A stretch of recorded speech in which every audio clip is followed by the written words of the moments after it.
president today denied he'd ever broken the law in terms of wiretaps.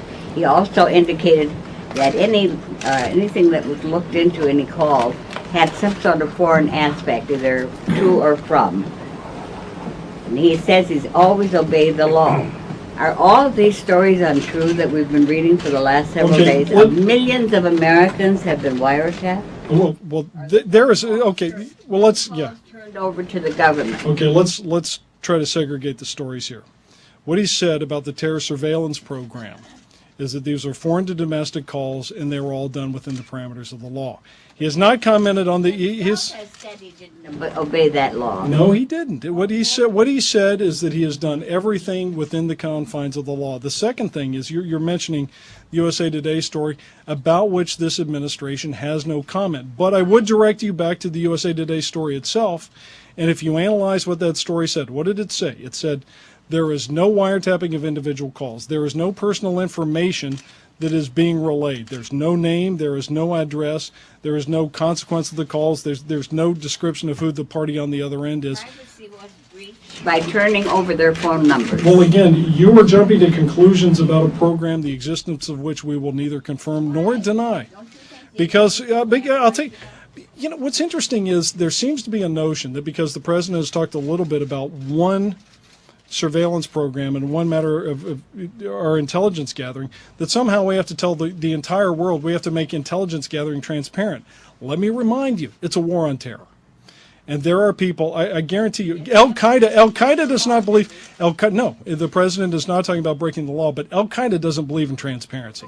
What Al-Qaeda believes in is mayhem, and the president has a constitutional obligation and a heartfelt determination to make sure we fight it. Absolutely right. Absolutely right, and he believes in obeying it. Martha. I think you might repeat the same thing, but why not declassify this? I mean, the president did talk about the surveillance program a day after the New York Times broke that story. This would seem to affect far more people, and it did sound like the president was confirming that story today. He was answering Terry's question. Well, if you go back and you look through what he said, there was a reference to foreign to domestic calls. I am not going to stand up here and presume to declassify any kind of program. That is a decision the president has to make. I can't confirm or deny it. The president was not confirming or denying. Again, I would take you back to the USA Today story simply to give you a little context. Look at the poll that appeared the following day. While there was part of it said 51% of the American people opposed. If you look at when people said, if there was a roster of phone numbers, do you feel comfortable with that? I'm paraphrasing and I apologize, but something like 64% of the public was not troubled by it. Having said that, I don't want to hug the tar baby of trying to comment on the program, the existence of the alleged program, the existence of which I can neither confirm nor deny. But there are other polls that show Americans are very concerned about this. But the president, you cannot run a security.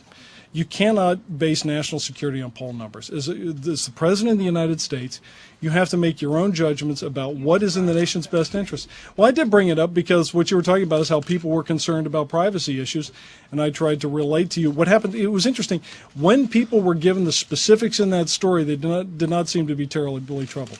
They are now. The news is coming out today. Well, that may have more to do with the way it's being spun than the way it's actually. Go ahead. The news